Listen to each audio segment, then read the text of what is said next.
Da região. Já estamos aqui nos nossos estúdios com a pré-candidata a deputada federal pela Rede Sustentabilidade, Heloísa Helena, e também com o presidente nacional da rede, o Paulo Lamaque. Ambos vieram aqui cumprir uma agenda na região dos Lagos. Estão acompanhados, muito bem acompanhados pelo meu amigo Rafael Peçanha, que já foi candidato a prefeito de Cabo Frio, já foi vereador, e que os trouxe aqui para a gente conversar um pouco, porque Heloísa tenta renovar o mandato como deputada federal. E aí eu quero primeiro agradecer, Heloísa, pela sua visita, te receber aqui mais uma vez em Cabo Frio. Para a gente é uma satisfação enorme poder contar com sua presença, com a sua inteligência, com a sua sabedoria. Seja muito bem-vinda. Mas essa mulher é uma gigante, viu? Eu cheguei aqui, parece íntima, perguntando logo pelo gato, né? Porque no outro lugar tinha um gato, né? O gato foi pro céu dos gatos, mas já tem um outro aí, então... O Diguinho. Parabenizar também a você, né, pela conquista. Eu imagino o tamanho da dificuldade, né, de disputar meios de comunicação.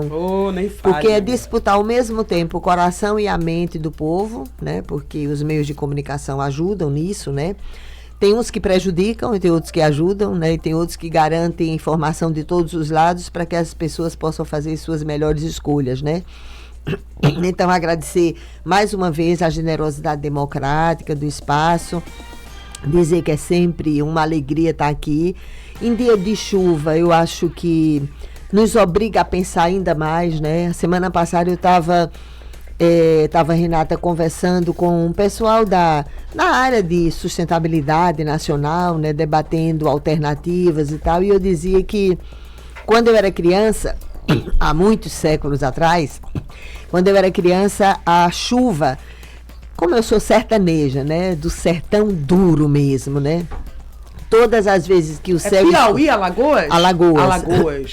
Todas as vezes que o céu escurecia, o sertanejo meio que se alegra. Se enche de esperança. Se enche, porque vai chover, então todo mundo... As plantas vão prosperar. Menina, e a gente corria, cada uma com seu potinho de barro, a gente corria para lavar as pedras, porque a água fazia como se fossem uns potes nas pedras, né? E juntava água de chuva. Então a gente corria para limpar, para quando juntar água de chuva, depois a gente poder pegar a água da chuva, né? Então... era uma alegria pra gente, né? Chuva, trovoada. Quando eu era criança tinha o que a gente chamou chuva de granizo, a gente chamava chuva de pedra, né? Então, tinha chuva. Era uma coisa, quando chovia, demorava mas quando chovia era uma alegria. E depois, quando já na adolescência eu comecei a fazer trabalho comunitário em encostas, em grotas, em regiões mais de periferia. E aí, e depois na militância política e tal, então toda vez que o céu escurece, ao invés de eu ter a alegria da memória afetiva da minha infância, que eu sempre sentia o cheiro de terra molhada, lembrava da gente com um potinho de barro buscando água, hoje eu sempre penso, eita, uma encosta vai cair, a enxurrada vai levar alguém, vai soterrar crianças e tal. E eu falando sobre isso a semana passada, e ontem caiu, né?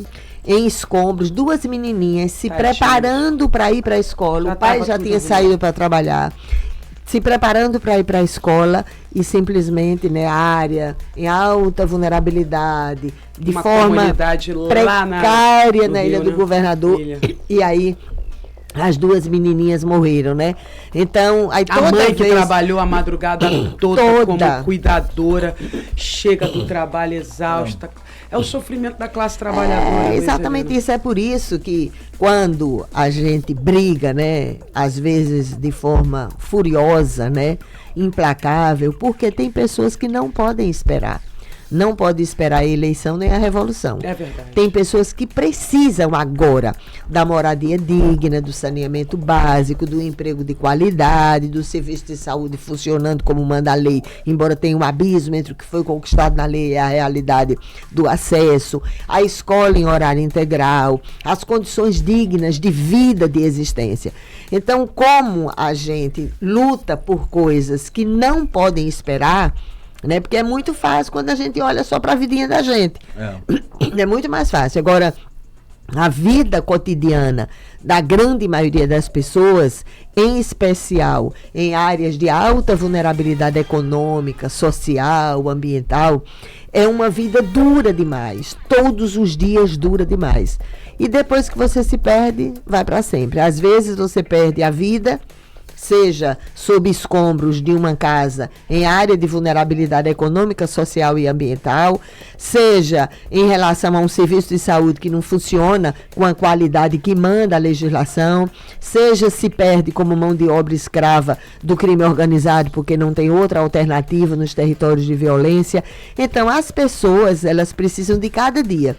Eu sempre repito, Renata, quando eu era professora, né? Todos sabem que eu sou enfermeira, sanitarista. Fui professora há muito tempo de epidemiologia e planejamento de serviços públicos. Eu sempre dizia aos meus alunos assim, eu digo que eu tive uma infância muito pobre e muito doente. Tudo, assim, sabe, tuberculose, glomerulonefrite, tudo que era para eu morrer na infância, conseguiu superar. Então, todas as vezes que eu nunca aceito negligência na área da saúde, nunca. Porque é um dia de uma criança que não inicia um protocolo de antibiótico disponível num quadro de meningite bacteriana, que ela pode sair morta ou pode sair com os 4 membros amputados, porque é um tipo de meningite que dá necrose de extremidade. Nossa. E eu repito isso, por quê? Porque tem que melhorar o acesso, tem que garantir, tem que ter o tempo máximo de espera. No último debate da última semana que eu fiquei como deputada federal, né, antes do Glauber voltar. Eu até explicar um pouquinho aqui. Primeiro, antes da gente falar um pouquinho dessa sua passagem rápida com o afastamento do Glauber, vamos dar um bom dia também pro Paulo aqui, que até agora... Porque a gente já vai falando as coisas. Bom dia. É porque você tem muito a dizer, minha amiga. Esse coração é repleto de histórias e lutas importantes. É por Feito isso que você, minha filha. No mesmo barro somos feitas. Quando o microfone aparece na sua frente, é praticamente um espaço de desabafo. Mas vamos dar o prestígio ao Paulo para dar um alô também. Paulo, obrigada pela sua presença. Obrigado, Renata. Saudar os nossos ouvintes. E para nós é uma honra estar aqui com a Heloísa Helena, né? A Heloísa é esse manancial, essa reserva moral, ética e de coragem na política brasileira, na política do Rio de Janeiro. E para a Rede Sustentabilidade, o importante para a gente é fortalecer essa pré-candidatura para a gente poder ter a Heloísa cada vez mais para o Brasil, para o Rio de Janeiro, né, defendendo as pautas daqueles que não conseguem lutar por elas próprias. Então, estamos juntos aqui. Heloísa, você está fazendo uma agenda na região dos lagos? Não, é verdade, eu vim para conversar com vocês. Ai, que honra, eu fiquei muito feliz. A gente tinha combinado com o Rafael, né? Agora me diz uma coisa. Mas para cá mesmo, só para fazer mesmo, eu fui lá no Ademilton, vim para cá para você, pelo respeito e todo mundo super feliz com essa sua conquista, né? Então, eu vim para conversar mesmo. Agora me diz uma coisa, você teve um tempo aqui com o Glauber quando foi afastado pela... 4 meses. 4 meses pela Comissão de Ética da Câmara, né? Uma perseguição clara a ele, óbvio. Um absurdo. Mas oportunizou a entrada aí, que eles pensam assim, eu vou afastar o Glauber, me livrar com o Glauber, aí quem entra? Heloísa Helena. Eita, meu! E eu acho que foi por isso que ele não foi cassado. Definitivamente. Porque quando a oposição e o governo descobriu quem era que vinha, achou melhor, né? Meu Deus, devolve o homem! Volta quando eu vi uma manchete na Folha de São Paulo, o risco é Heloísa Helena, eu digo, lasquei, não vou voltar. O risco é ótimo. Eu digo, ixi, Maria. Mas por que você é risco pra eles, Heloísa Helena? Não, só sou risco pra quem é bandido, pra quem não tem sensibilidade, para quem não olha a dor do outro como se fosse a sua própria dor, para quem não quer que esse país seja uma pátria, que você e eu sabemos que não é. Não é uma nação soberana, justa, igualitária e fraterna, porque entrega tudo que é riqueza. E nem é uma pátria, porque uma pátria que permite feridos jogados para trás, como é o país, não é. Então, para mim é assim, enquanto existirem 2 mundos no mesmo território, a gente tem que lutar para diminuir a desigualdade social, né? Não é a mesma coisa morar em Jacaré e morar em Ogiva. Não é a mesma coisa morar nos bairros dos cartões postais e na vida real do Rio Profundo de dor e sofrimento da grande maioria. Não é mesmo. Muda tudo, né? Muda tudo. Então, é por isso, é só o que ainda me move na política, porque primeiro que é um mundo muito chato. É chato, Heloísa? Insuportável, porque tem Mas muito... como que você suporta? Pela dor dos outros, pelo que pode fazer lá. Que dói mais ficar parado. Porque não dá. A omissão a omissão é assim, a pior das covardias. Quando que você descobriu sua vocação para a política, Heloísa? Por acaso, porque eu era militante da política, porque eu era militante de movimento social, né? Sim. De movimento de igreja, de movimento voluntário. Então, eu era da universidade, estava me preparando para sair do país, porque eu ia seguir a carreira acadêmica. E na época, por uma circunstância, assim, todo mundo que tinha chance de ganhar a eleição foi para vereador. Como a gente não tinha chance de ganhar a disputa da prefeitura de Maceió, na época eu ainda estava em Alagoas. Disputou contra quem? Aí eu disputei como vice de Ronaldo Lessa. Ronaldo, hoje é do PDT. Na época era do PSB. Então disse assim, bom, como não vai ter chance de ganhar, então eu vou para ajudar o partido e para fazer um enfrentamento, porque era um grande latifundiário, um grande usineiro que ia ser candidato, né, da outra chapa. Eu digo, então eu vou para fazer esse debate, porque era um debate que eu já fazia sobre a questão da reforma agrária, né, já tinha perdido um pedaço dos dentes numa confusão grande de luta de terra. Sim. Caramba! Mas aí isso é tudo só...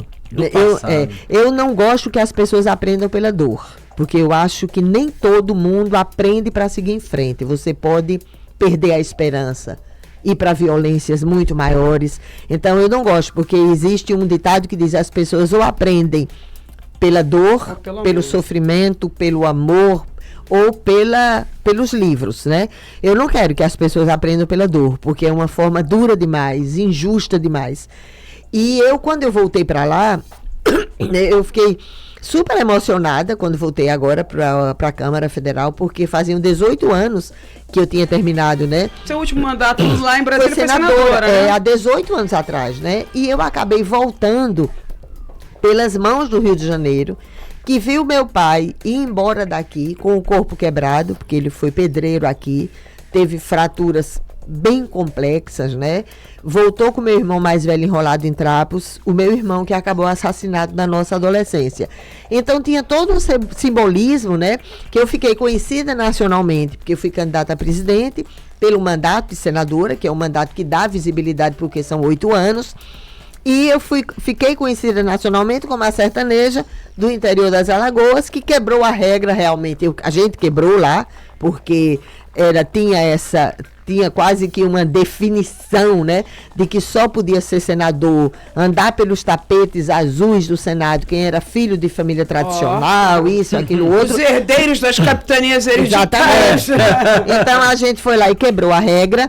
Furou a bolha. Então, por amor, né, do sertão de Alagoas, eu fui senadora, fiquei conhecida nacionalmente pela coragem do povo brasileiro, que nos deu votos quando éramos candidata à presidência da República, e todo mundo dizia que não ia ganhar, mas mesmo assim as pessoas mostraram a sua coragem, e eu acabei voltando para o Congresso Nacional, né, 18 anos depois. O mesmo Rio de Janeiro que viu meu pai ir embora, com o corpo quebrado da condição de pedreiro, com o coração muito partido por não ter conseguido realizar os sonhos que muitos nordestinos que vieram, né, para o sul e para o sudeste queriam realizar. Com meu irmão mais velho enrolado em trapos, logo meu irmão que foi assassinado covardemente, e como era filho de pobre, com um balaço de 12 no peito, e ninguém queria saber quem foi que mandou matar. Então foi justamente o Rio de Janeiro que me devolveu ao Congresso Nacional 18 anos depois, né? Então eu não fui para lá. Eu não fui para lá para fazer amigos, para ser boazinha para ninguém. Eu fui para lá para honrar minha classe de origem, para defender o que eu acredito. Ninguém é dono da verdade, óbvio, a gente tem que respeitar até os que a gente combate com ferocidade, agora, que Heloísa, pensam diferente, mas eu tô lá para defender o que eu acredito. Agora, 4 meses é muito pouco pro seu trabalho. Tomara que... Tá voltando agora para tentar sensibilizar o eleitor fluminense de que a gente precisa ter uma representante com a sua coragem lá em Brasília. E a gente está nesse momento, novamente, né, Luiz? A polarização do Brasil. Política, idolatria política. Como encontrar um espaço para buscar o coração desse eleitor que está muito mais focado nesse tipo de perfil que você atua? Qual é o discurso para sensibilizar ele? E o pior, sabe, Renata, assim, eu sei o tamanho da dificuldade, porque às vezes as pessoas por quem você luta, às vezes quando eu vejo, a gente vai olhar os colégios eleitorais e quem vota na gente, eu fico agradecida à generosidade de quem vota em mim sem precisar do meu trabalho.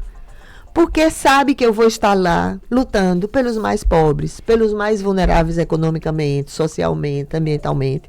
Então é uma pessoa que mora numa área que não precisa de mim e mesmo assim vota a generosidade. E às vezes, aqueles pelos quais eu luto, dedico a minha militância, a minha vida, talvez nem saibam da minha luta, não gostam do meu jeito de falar, das disputas que eu faço, mas mesmo assim a gente continua lutando por essas pessoas, porque são, assim, a única explicação de eu ainda estar na política, porque 99% da minha família não gostaria que eu estivesse na política. Eu sei o quanto é doloroso e perigoso.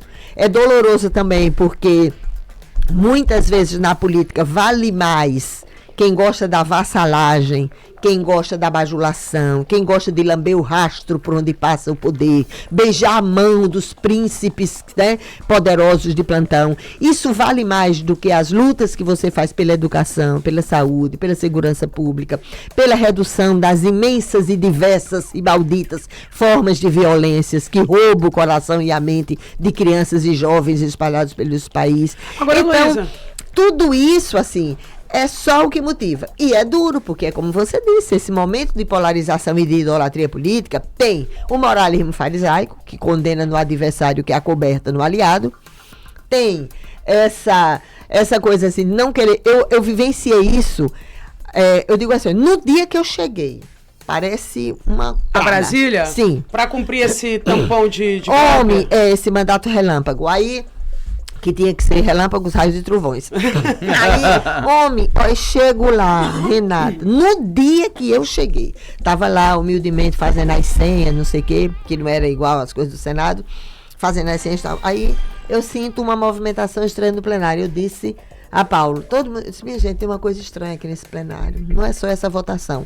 E aí o relator ia para a tribuna com 2 páginas, de repente virou 20, de repente virou 30, ninguém tinha o que ia ser votado.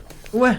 Isso! Aí depois eu descobri, óbvio, porque tudo se descobre no mesmo dia, a gente acionou judicialmente a rede, a gente fez uma ação e o Flávio Dino acolheu. O que era que eles estavam fazendo? Acordo do governo com a oposição de direita, viabilizando numa emenda quase que insignificante para ninguém ver, mas a gente que tem olhos para ver, não nega para ver, a gente viu. Era a reedição das emendas do orçamento secreto de 2011 a 2022, num grande acordão de podridão. Aí chego eu lá, aí já começa a chata de novo. Pronto, aí eu de novo. Aí pronto, a cachorra louca, a histérica, doida. Toda vez que uma mulher tem disposição e coragem para ir pro enfrentamento, por embate político, é taxada de louca. É, né? Louca. Histérica. Puta, histérica, mal comida, mal amada. É isso aí, porque não tem um macho. Tivesse um macho porque em casa, o homem, falta de louça. O homem, quando fala alto, ele é considerado corajoso. A mulher, quando eu elevo a voz, porque eu não dou a ninguém o direito de achar que eu não tenho voz para lutar, porque eu queria mesmo era a força do argumento. Voz baixa, força do argumento, protege minhas cordas vocais já danificadas da sala de aula. Não é verdade, mas não é. Agora, se alguém ousar achar, né, que vai nos impedir de falar, que é a espada dos combates que a gente tem, é justamente a voz, aí eu não vou deixar. Aí, 4 dias depois, o que é que vai ser votado? O aumento das emendas dos parlamentares, tirando dinheiro de onde?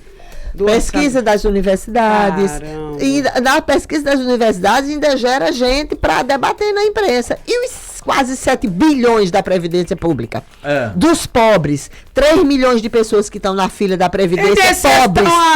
Uma esculhambação. Você vai no pé do INSS aqui em Cabo Frio, eu falo isso, parece até uma ocupação. E é o quê? Porque não tem agilidade, porque o governo federal não está agilizando para zerar a fila de espera, nem do SUS, da regulamentação, nem do INSS. Que é essa omissão? Tem que falar a verdade, como Heloísa. é que quer que a gente não fale? Não tem como. Eu digo, meu bem, se eu tivesse com meu filho, olha só, veja, quando começaram as várias mães da Zona Oeste, Leste, um monte de coisa, olha, está acontecendo isso. Aí eu vou saber se é na Defensoria, no Ministério Público.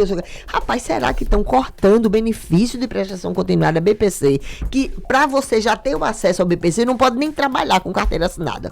Porque se trabalhar não recebe. Perde dinheiro. Eu até apresentei um projeto para virar direito da pessoa com a deficiência e não a condicionalidade de renda. Aí você tá lá com um diagnóstico permanente de autista, aí tá lá a menina não verbal, autista, com 18 anos, que já não dão nenhuma importância quando passa dos 14 anos.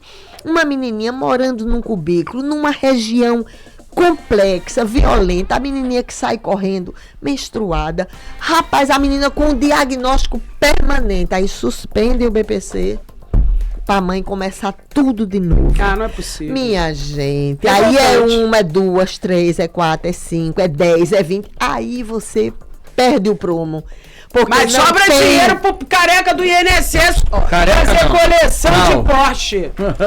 É isso que a gente... Também, não adianta o governo PT negar que isso seja responsabilidade só da época do Bolsonaro. Não adianta. Porque tem que acelerar as coisas. Aí, veja, aí a fila. Aí quando chega lá no dia, aí eu digo, não, eu não posso votar favorável a esse orçamento. Mas tem um acordo, tem. Eu digo, não tem condição, porque tá tirando 7 milhões da Previdência Pública. Quem tá na fila da Previdência Pública? Pobre. Quem vai buscar BPC? Não é horrível. Quem vai buscar aposentadoria? Desesperado, porque até pra você não tem mais nem esperança de aposentadoria quando é jovem.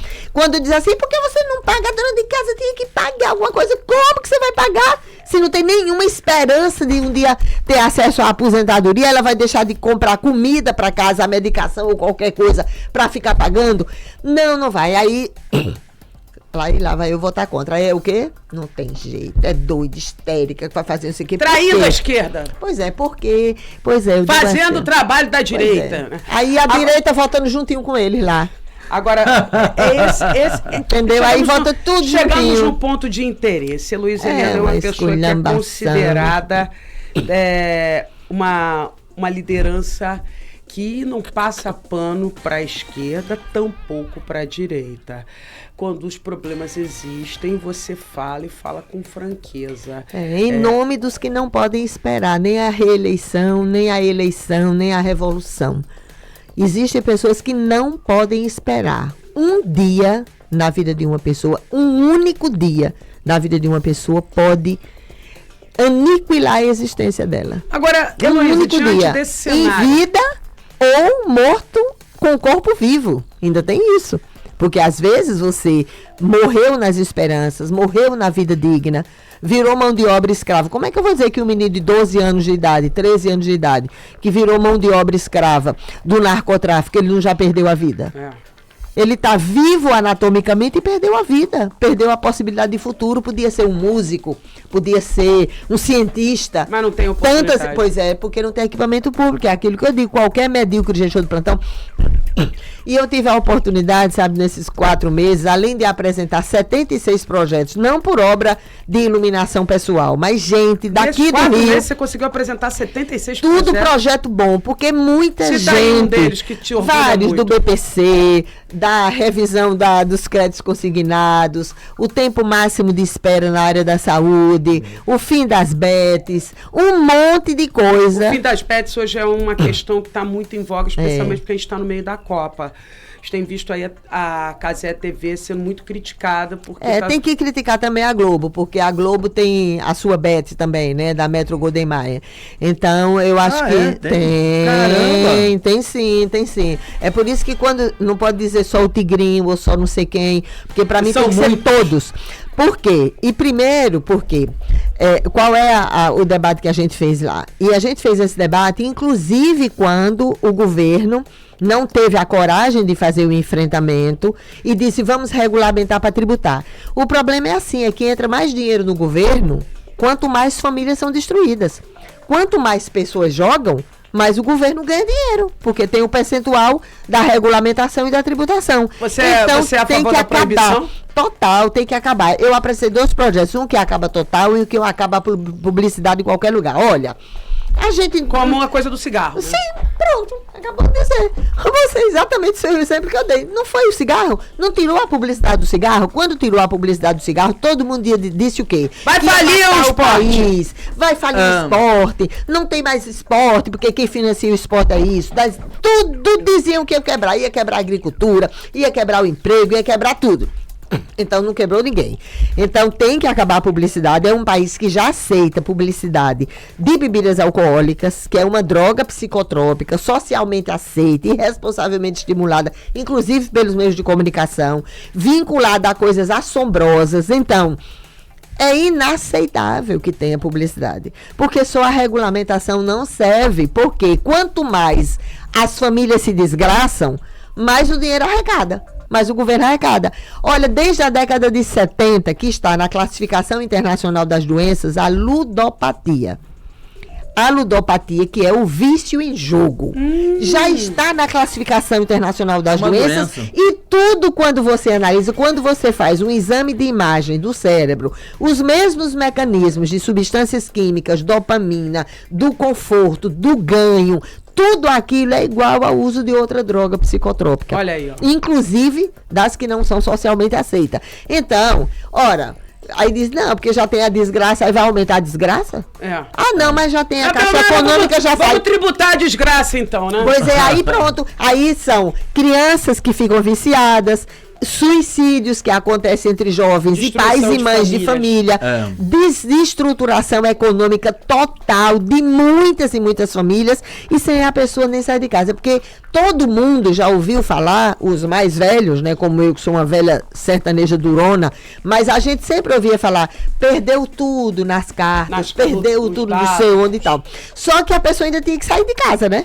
Agora você não precisa nem sair de casa. Não precisa nem sair da cama. Não tá nem gerando emprego em canto nenhum, tá gerando bilhões para empresas que não geram um emprego, pagam gente que já é poderosa no Brasil, bilhões que eles ganham, destruindo a dignidade de milhares de famílias, porque foram bilhões que as famílias aqui do Brasil gastaram com essa porcaria desse jogo, para dar dinheiro a quem já tem dinheiro, influência, não sei do que, e para jogar muito mais do que é pago aqui para eles no Brasil, é o que joga para as grandes corporações que internacionalmente ganham muito dinheiro com a Bet. E aí o governo diz, eu vou só tributar uma ova. Aí alguém diz, não, mas não já tem Mega Sena, tem não sei o que. Ah, tá, então quando a desgraça existe, você quer aumentar a desgraça. Tem sentido. Então é isso que você vai fazer? É para aumentar a desgraça, porque não consegue acabar com tudo, então você vai acabar pelo menos com a ampliação da desgraça. Não vale só regulamentar. E a gente está vendo também, né, Luiz, ele uma quantidade significativa de pessoas que estão usando verba dos benefícios sociais, como Bolsa Família, para gastar na Bet. Doença. Aí, no dia que o ministro da Saúde foi para lá, eu tive a chance, né, de participar de 2 debates com o ministro da Justiça e Segurança Pública, que é uma pessoa que eu respeito, foi do Ministério Público, mas está errando, e com o ministro da Saúde, que é um médico, infectologista, respeitável, mas está errando também. Aí os dois vão para lá e passam os slides como se tivesse tudo perfeito. Não, eu digo, não faça uma coisa dessa, porque a mãe de família que está fazendo vaquinha na internet, vendendo o que não tem para ter acesso a um benefício, para ter acesso a um leito de UTI. Olha, nessa última semana, que chegou até mim, pessoalmente, não estou nem falando pela internet. Gente que está na fila de câncer, uma senhorinha lá em Araruama com uma bolsa cheia, a bolsa de colostomia cheia, caramba, porque precisando viabilizar alternativas para refazer a recomposição intestinal, porque o câncer dela pode fazer essa recomposição. a outra é para iniciar o tratamento de câncer, crianças perdendo vida e tudo. E a pessoa vem dizer para mim, não diga, me dê uma aula de rádio que eu não sei nada. Aí tá certo, me dê uma aula de tecnologia que eu não sei nada. Agora, na área da saúde, não minta para mim, não minta, diga assim, eu fiz muito, mas ainda falta isso, e isso, porque senão é chamar todo mundo de tapado. Aí quando você apresenta os dados, a pessoa sabe que não tem. E ainda ficam me implicando para não passar o meu projeto do tempo máximo de espera. Qual é o projeto? A gente apresentou um projeto, na verdade não era nem para ser só criança e adolescente, mas pela fragilidade anatômica das crianças e de adolescentes em relação a algumas doenças, nós apresentamos um projeto que estabelece o tempo máximo de espera para acesso aos serviços de saúde para crianças e adolescentes. Pegamos o que está no Estatuto da Criança, que diz que é prioridade, mas prioridade para mim pode ser um dia, para você uma semana, para você um ano, para mim um século, um milênio, ou nunca chegar. Então, em função disso, a gente diz, não pode esperar. Se não pode esperar, é isso. Ainda estão implicando lá para não aprovar e a gente está implicando de fora para aprovar. E do mesmo jeito, na área de segurança pública, né, que virou um tema de moda, mas ninguém vai à raiz do problema, que é o debate. Quando se aprovou a PEC da segurança pública, a gente fez esse debate lá no plenário, fizemos o debate com o ministro. Na semana passada, um dia antes do meu último dia, para azar deles e sorte minha, teve o debate na comissão de segurança também. Duas coisas que parece que não existem no debate da segurança pública e que é o óbvio para quem tem um único neurônio funcionando, que é o quê? Política social como mecanismo de redução de risco e a situação dos trabalhadores da segurança pública de miséria crescente e de exploração no mundo do trabalho. Então a gente disse, olha, sabe por que é que ninguém liga? Porque é assim, é como se a idolatria se dividisse entre quem comemora quando o soldado mata e quem comemora quando o soldado morre. Quem comemora quando o policial mata, quem comemora quando o policial morre. E no final das contas é o quê? Pobre matando pobre. Tudo filho da classe trabalhadora. Porque os policiais são filhos da classe trabalhadora. Não vão para o campo de batalha se for filho de usineiro, de banqueiro, de grande latifundiário, não vai. É filho da classe trabalhadora. Como todas as categorias da saúde, da educação, tem que ser monitorado, fiscalizado, tem que medir os adoecimentos físicos ou psíquicos para que façam o seu trabalho com dignidade. Agora, tem que ter piso nacional salarial, uma carreira específica, luto por eles, porque eu sei que é uma atividade que você pode perder a vida na atividade profissional e você pode tirar a vida de alguém na atividade profissional. Então tem que ter fiscalização, monitoramento e controle, tem que ter dignidade das condições de trabalho. E quem está do outro lado? Pobre. São os pobres, porque são o quê? Sempre são os pobres. É por isso que a canalha da elite política e econômica não se incomoda, porque é filho de pobre matando e sendo morto por filho de pobre. Aí o que é que acontece do outro lado? Qualquer gestor de plantão. E eu digo, sabe, Renata, que eu fico triste no ano de 2026 tratar disso, porque Brizola e Daci trataram disso há quase 40 anos atrás. É uma vergonha para o Rio de Janeiro. Eu ainda tenho que falar sobre isso. Os territórios de violências. Qualquer gestor de plantão, um neurônio funcionando, ele sabe disso. Quando você analisa os territórios de violência, você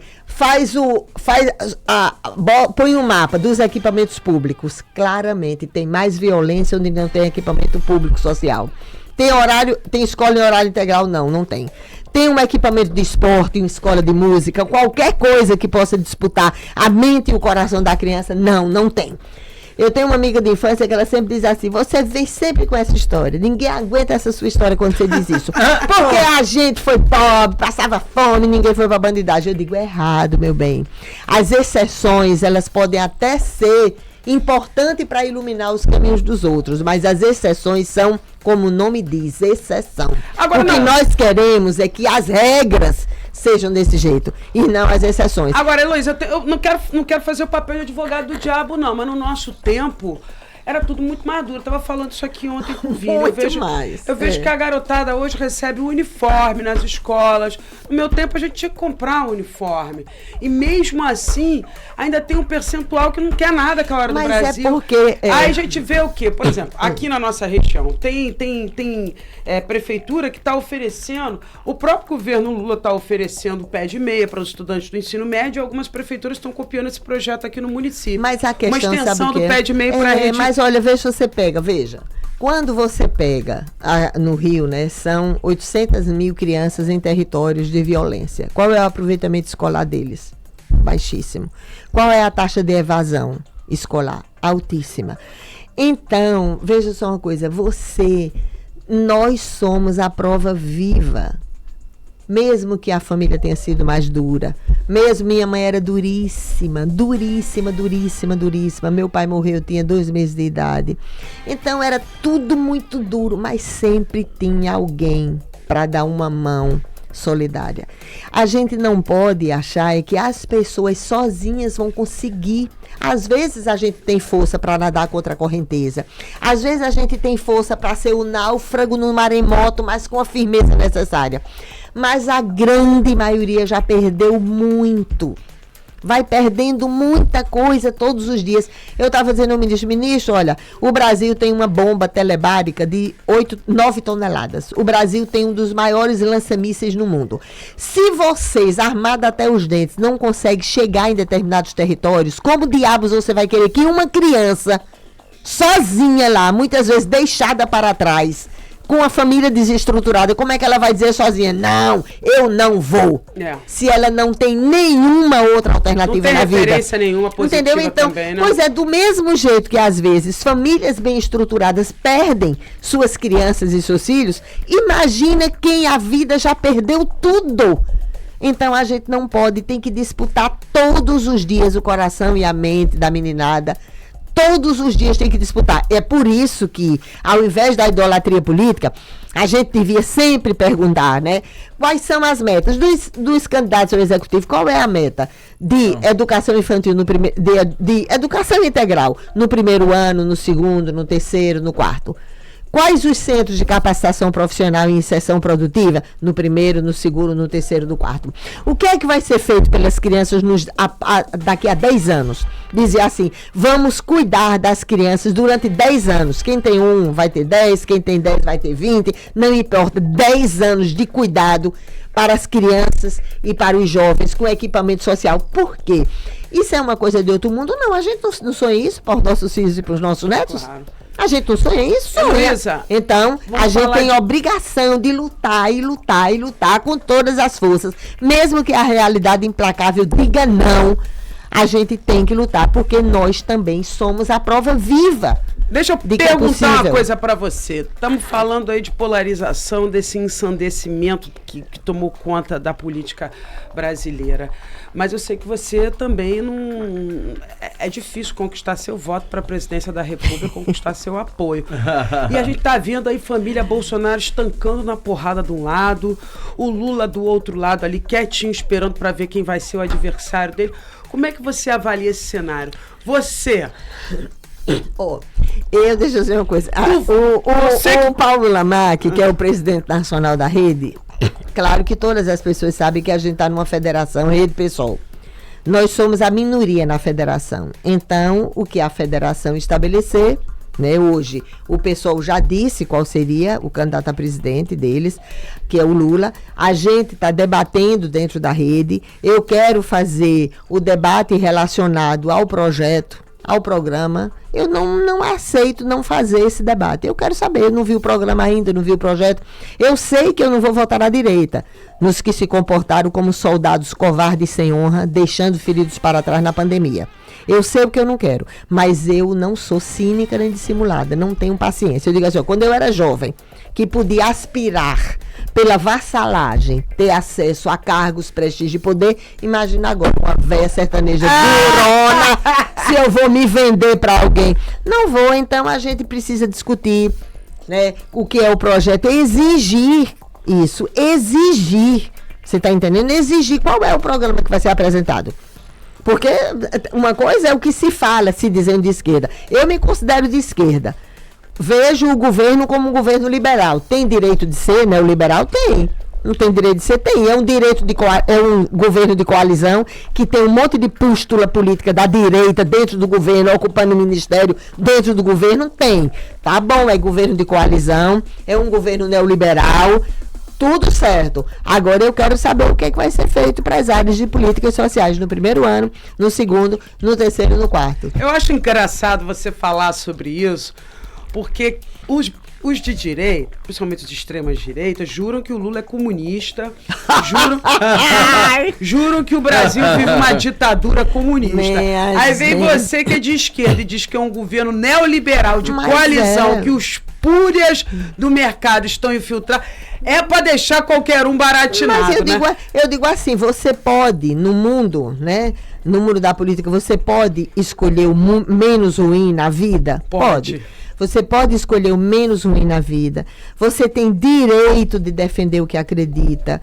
Eu só não respeito o cinismo e a dissimulação. Aquela história do mel na boca, brilhos no coração, sorriso na frente, facada nas costas, condenar no adversário que é coberta no aliado. Isso eu não respeito. Entretanto, eu sei que as pessoas têm direito a defender o que acreditam. Mesmo aqueles que eu quero combater com ferocidade, eu sei, para que eu não esteja querendo reproduzir a ditadura do lado que interessa, eu sei que as pessoas têm direito de defender o que elas acreditam. Paula, agora, eu vou lutar, continuar lutando com todas as minhas forças. Eu estava dizendo até assim, talvez... Como? Veja, não ceder à idolatria política já é uma tarefa grande. Discutir programa, projeto, pro primeiro, pro segundo, terceiro, quarto ano. Não ceder às fake news já é uma tarefa e tanto, né? Porque você, pelo menos, quem está nos ouvindo, ouça os dois lados. Para quem está nos ouvindo, eu digo assim, não ceda da idolatria política, não seja da cambada da vassalagem, do ficar lambendo o rastro por onde passa o poder, querendo o tempo todo ficar beijando a mão do príncipe, seja ele onde for. Não queira discutir programa, não queira ceder a fake news. Se vir uma coisa, que diacho, vai ver o outro lado também. Pesquisa lá para ver se está falando a coisa correta mesmo. E outra coisa, é a quem você entregaria mais de 250 milhões do seu dinheiro para os parlamentares colocarem emendas de execução obrigatória, que todos, de direita, de esquerda, do centrão, do centrinho, de qualquer lugar, todos colocam, todos têm direito, exceto os suplentes, né? Porque, no meu caso, como o Glauber já tinha feito a indicação, não tem direito. Porque eram 55 milhões, e durante os 4 anos dá mais de 250 milhões. Então, é o que é óbvio a quem você entregaria, porque é dinheiro do povo. Na verdade, quando você faz o cálculo para um Congresso Nacional, é muita grana. É muita coisa. São quando você olha a vida real das pessoas, você fica sem acreditar. Heloísa, a gente está tratando de temas que são pertinentes ao Brasil, mas a gente precisa recortar um pouquinho para a realidade da região dos lagos, até para a gente poder criar uma identificação para o nosso ouvinte. Tem aqui vários comentários. A Heloísa fez um trabalho belíssimo em todos os mandatos que assumiu, merece voltar. Diz a Stupen. Também está a Mariana Marinho dizendo, uma das melhores parlamentares que eu já conheci. Tá o Alice, eu tô aqui de Belfor Roxo, nos sentimos representados por Heloísa Helena. Tá muito aqui obrigada. O Wallace Costa. Elo é um exemplo de trabalho de mulher guerreira que faz e enfrenta quem quer que seja. Eu queria recortar um pouquinho. Também tá aqui, a Regina Lúcia. Gostei dessa senhora, é fantástica, formidável, porreta! Beijo pra ela, tá dizendo aqui. Um cheiro pra vocês. Muito obrigada, muito obrigada, muito obrigada. Vamos recortar aqui pra realidade da região dos lagos, está muito bem assessorada por Rafael Peçanha. Qual que você identifica que é o principal problema dos moradores da região dos lagos, que depende de uma deputada combativa como você para representar em Brasília? Olha, ao contrário do que as pessoas pensam, todas as vezes que você investe em políticas sociais e infraestrutura, inclusive em áreas periféricas, você também está dinamizando a economia local e gerando emprego pelo turismo. Porque assim, é uma coisa que muitas pessoas tratam comigo nessa região, e eu achei até que foi bom eu vir num dia de chuva. Não é verdade? Porque verdade. é um dia que eu vim de chuva no centro da cidade, onde estão os pequenos empreendedores que estão enfrentando a economia da internet, tendo dificuldades gigantescas, porque não reduz a carga tributária e a competitividade pela internet é infinitamente difícil para essas pessoas, sejam aqui, eu tive no centro de Petrópolis, onde já foi um polo, que você sabe disso, um polo nesse período de frio, era um polo de dinamização econômica, de produção de roupas. Você precisa ver o número de lojas fechadas, de aluguel, vendendo as máquinas, cooperativas fechando, porque é uma competição que é impossível de você fazer. A compra pela internet, né? Exatamente. Então, além disso aqui, né? Além dessa competição, o dia de chuva é bom também por isso. Então, tem de um lado, né? Como é que sem infraestrutura e sem uma mão de obra qualificada, você se insere com competitividade no mundo do turismo, porque não só são as belezas naturais. As belezas naturais que a mãe natureza nos dá, elas são maravilhosas, mas sem infraestrutura, sem capacitação profissional para a mão de obra, dificilmente você consegue fazer uma competição por muito tempo. E você não pode pensar só em 1 ano, em 2 anos. Você pensa em 1 ano e 2 anos para as crianças, porque a infância não pode ser recomposta, mas para uma cidade que se queira não pode. Então, você tem que pensar ao mesmo tempo, por isso que o dia de chuva foi bom, porque imagina nas periferias. Imagina se eu fosse lá na periferia. Então, a desigualdade social, a desigualdade social que gera a imensa violência, inclusive a violência letal, ela é impossível em ser atrativo para o turismo. Mesmo que a mãe natureza seja maravilhosa, mesmo que você esteja jogando as pessoas pobres no auge da distância dos centros culturais, um dia esse negócio não dá certo. Então, para essa região, que é abençoada pela mãe natureza, para o Rio de Janeiro, que tem belíssimos cartões postais, mas o Rio Profundo, seja na região dos lagos, seja na região serrana, seja na capital, o Rio Profundo e o Rio Real, ele tem que ser olhado. Então, para mim, eu vou continuar olhando pela educação, pela saúde, pela segurança pública, pela infraestrutura, porque cada vez que você garante saneamento básico, drenagem de águas, você também está dinamizando a economia e gerando emprego e renda. Você está garantindo a infraestrutura que é necessária e importante para a atração do turismo, ou para a viabilidade do comércio local, ou para a vida em dignidade de quem está na periferia precisando sair para ir para a escola, para o trabalho ou para a saúde, e é importante também para dinamizar a economia e é importante também como mecanismo de atração do turismo. Então existe, né? O Rio de Janeiro tem realidades bem diversas, né? Porque tem uma diversidade da natureza, tem uma diversidade como atrativo econômico e cultural muito diversa, mas isso é importante para mim porque gera emprego, gera renda, e é importante também para mim as políticas sociais. Então, eu analiso, claro, né, que eu tenho que analisar as políticas sociais aqui da região e eu tenho que me comprometer com isso. Tá entendendo? Eu tenho que me comprometer com isso.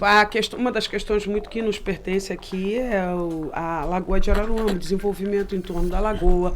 E você falou da questão da infraestrutura, rede pluvial, saneamento básico, tudo. Esgoto, rede separativa, sensibilizar a população para que elas também ajudem nessa... E para sensibilizar a população, também a gente tem que garantir, no caso da coleta de lixo, a educação nas escolas é fundamental, né? Porque é de criança mesmo que você vai aprendendo isso. Mas, às vezes, são territórios tão distantes. É uma distância tão grande do território de onde você vai jogar o seu lixo para a realidade concreta que você joga em qualquer lugar. Você está entendendo? Então, Entendi. por isso que não tem nada... A gente não está falando de construir uma nave espacial para explorar outras galáxias. Já existe experiência que foram feitas, inclusive como dinamização da economia e geração de emprego e renda para os chamados garis comunitários. Se você dinamiza a economia local, se você dá cursos de formação, de aproveitamento de resíduos, de reciclagem, olha o tanto de coisa que pode ser feita em relação a isso. Olha o tanto de coisa de produção de riqueza e de proteção da natureza que pode ser feito com esse tipo de projeto. Só dentro do lixo, né? Fora o resto. Exatamente, pode ser feito. Agora, é muito difícil a gente, mas meu Deus, jogaram um sofá no lixo. Sim, meu bem, mas como é que a pessoa ia descer com esse negócio? O colchão, a pessoa morreu, estava o colchão ensanguentado. Como é que você vai descer de lá até aqui? Tem uma realidade também. Entendeu? Que nos falta agora. É uma realidade, Onde? é uma realidade dura demais. Então, mas tem comunidades aí que a gente, dentro do Rio de Janeiro, lá do alto, da Rocinha. Então, rapaz, olha, é longe demais. Você para descer com uma pessoa doente, imagina, é uma coisa de outro mundo. Você descer com uma criança autista ou num surto psicótico, rapaz, é uma coisa criminosa. Agora, imagina de noite uma mãe para parir, uma mãe solo, sozinha. Você tá entendendo? Então, imagina o lixo. Tá entendendo? Quando você vai para aqueles valores, eu digo assim, são terríveis os valores. E o poder público tá onde? Não é verdade? Por que o poder público não vem aqui? Então vai fazer um grande mutirão. Não pode entrar? Pode. Como é que não pode entrar? Pode, faça acordo com quem quer que seja, entra, limpa. Na hora de fazer acordo para entrar para pedir voto, faz, né? Mas então, não faz. Então, por que não pode fazer? A gente está vendo aí a Assembleia Legislativa do Estado do Rio de Janeiro, tá uma surpresa, né? Sei lá. E mais, ainda tem. Agora deixa eu te fazer um problema do Rio, ainda tem uma questão que é a história dos royalties. Várias pessoas, né, até técnicos da área da administração pública, técnicos da administração pública ficavam, não, Heloísa, mas já tinha sido pactuado, já tinha lei, que tinha que ser até não sei quantos anos, como é que agora vocês querem mudar isso? Eu digo assim, com esse estado que todo mundo rouba todo mundo, que tinha que estar aqui na cadeia, eu digo, sim, bom, peraí. Então, ninguém está mandando fechar o Rio de Janeiro, né? Ninguém está mandando impor aqui uma ditadura para fechar tudo, fechar a Assembleia Legislativa, fechar tudo, né? Os tentáculos da podridão.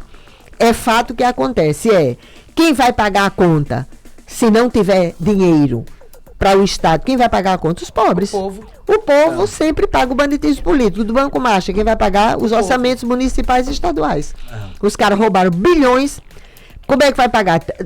Os bilhões que foram roubados do Banco Master, que a gente lutou demais pela CPMI, o Banco Master lavou dinheiro do narcotráfico, roubou dinheiro de aposentados e pensionistas e de servidores com créditos consignados, jogou mala preta para tudo que é lado, tem tentáculo no Congresso Nacional, no Palácio do Planalto, passado e no presente, no Supremo. E quem vai pagar a conta? O povo. Os pobres.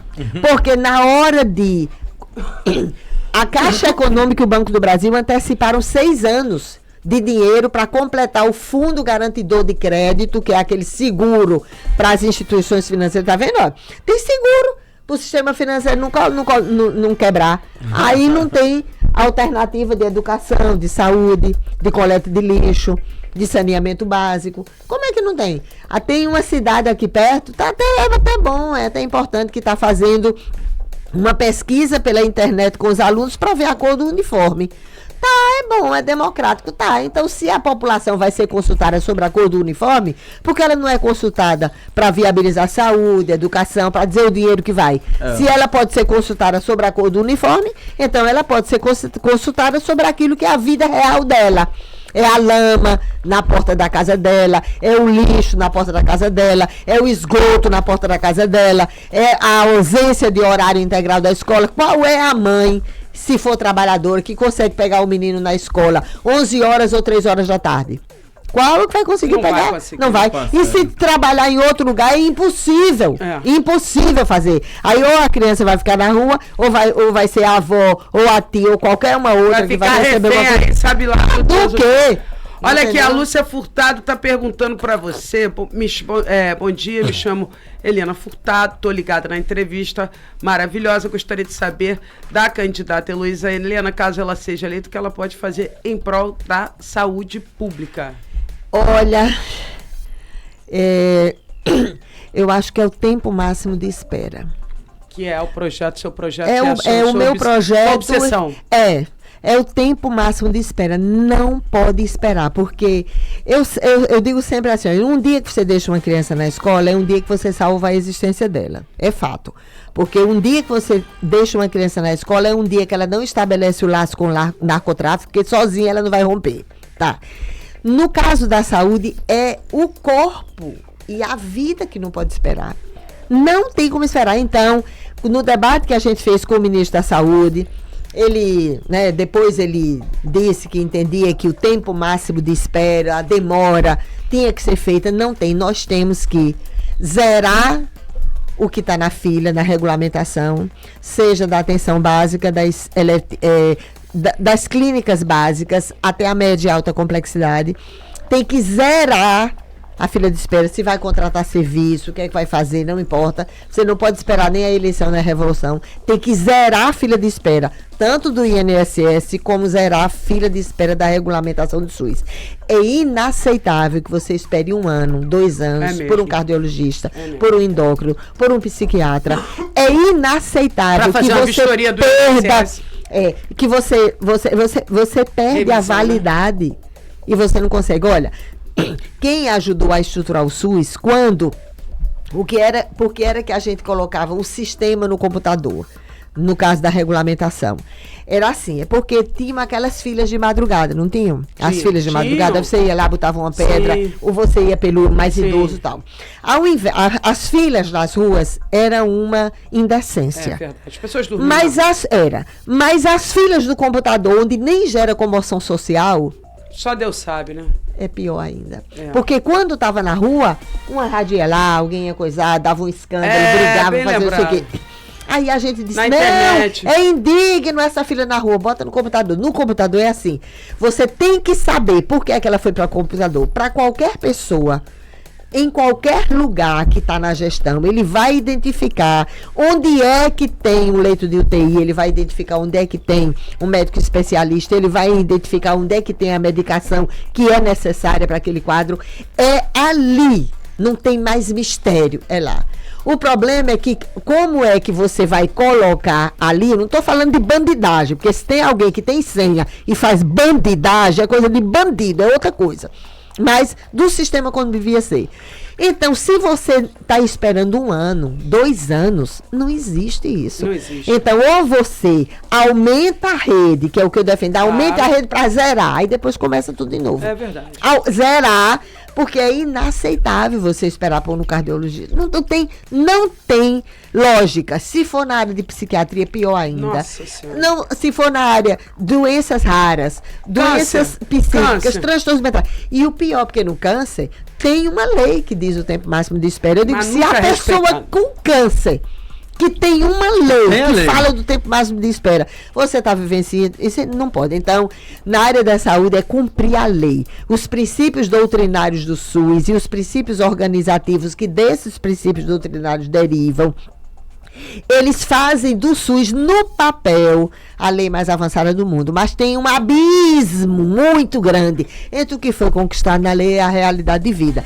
Então, não mintam dizendo que o sistema está funcionando. Não está. Quando eu não deixo que tenha...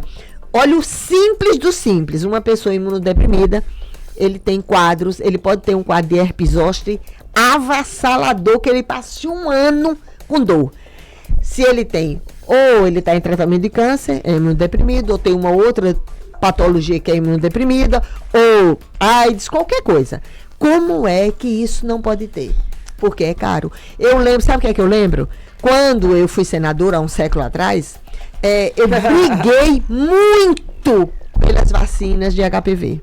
Contra HPV. Menina, eu peguei uma guerra lá no Senado sobre isso. Sabe o que diziam? Que eu era uma louca, que queria fazer o jogo das grandes corporações internacionais, que era quem iam vender a vacina.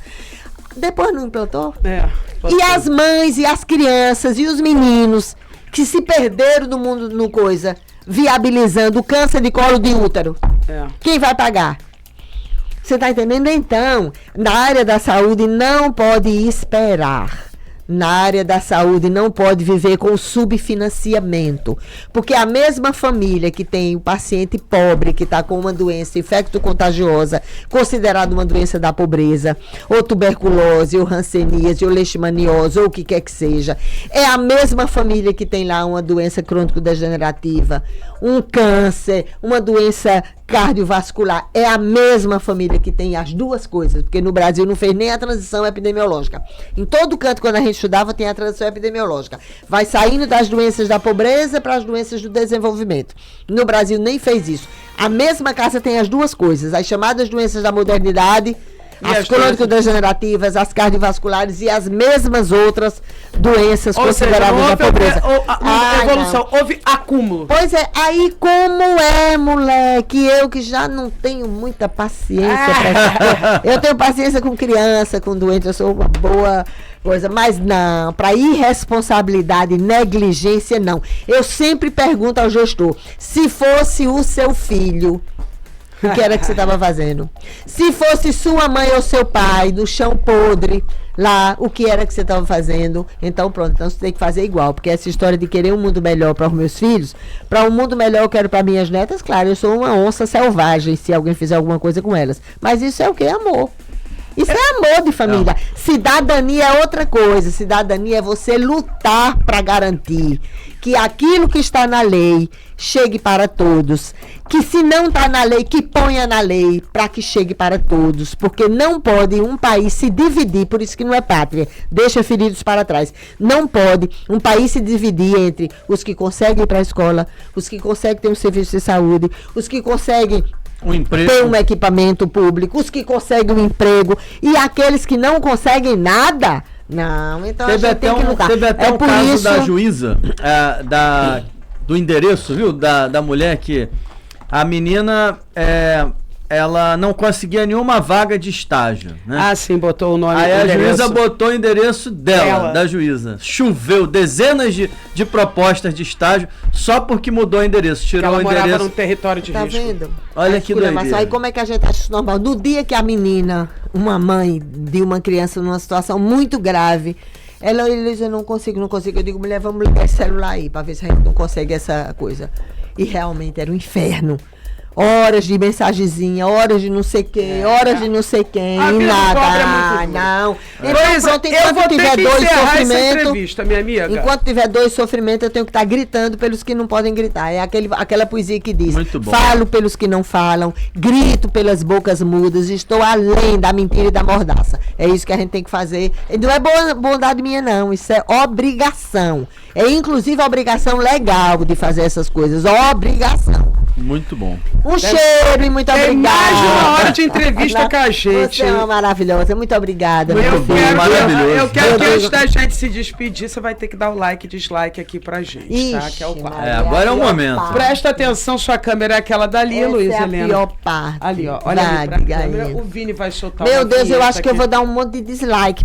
Pode ficar à vontade aqui. Like e dislike é pra alguém ou pra alguma coisa, ou os dois. Tanto pra alguém como uma coisa. Animado e inanimado. Tá. Vamos lá, solta a vinheta aí, Vini. Like e dislike. Luiz Helena, pré-candidata a deputado federal, para quem vai ser o like ou para o que vai ser o like hoje? Para a vida a ser vivida em plenitude. Ai, como eu perdi meu menininho, eu tenho que lutar muito pelos outros, né? Para honrar os outros. É isso, é lutar e lutar e lutar. E o dislike, Luísa? Para o banditismo político. Entendeu? Todo mundo diz, mas você sempre fala em corrupção. Eu digo, pois é, mulher, para os pobres não pagar a conta. Bandido da política, bandido. Como é que uma pessoa pode ter tanto e ser insaciável? É verdade. Como é que pode? A pessoa tem tudo, a pessoa tem a mansão, tem o carrão, tem os filhos vivendo com dignidade e a bexiga do inferno ainda quer mais. Então, os insaciáveis do banditismo político, eles tinham que ser extintos, né? O pior, sabe o que é? Sabe com o que é que eles contam? A pior das impunidades, que é a das urnas. Porque eles sempre acham que, né, vai ter impunidade em algum lugar. Ou vai comprar alguém, ou vai ter um bom advogado, vai fazer isso, fazer aquilo. Mas a pior das impunidades é a das urnas. E é com isso que eles contam. Então, o banditismo político não dá. sabe? É um crime inaceitável, não mata só um. Mata muitos, muitos e muitos e muitos pela negligência e pela irresponsabilidade. Então é o banditismo político que é a corrupção. Essa é a Heloísa Helena, mulher mais papo reto da política brasileira, né? Feito tu, mulher. Bom demais. Feitas do mesmo barro que você. E muito Obrigada. obrigada, meu Obrigado. filho. Tudo de bom pra você, viu? Vou lhe dar um cheiro. Foi um lá. prazer. A gente vai Muito rapidinho bom. sair aqui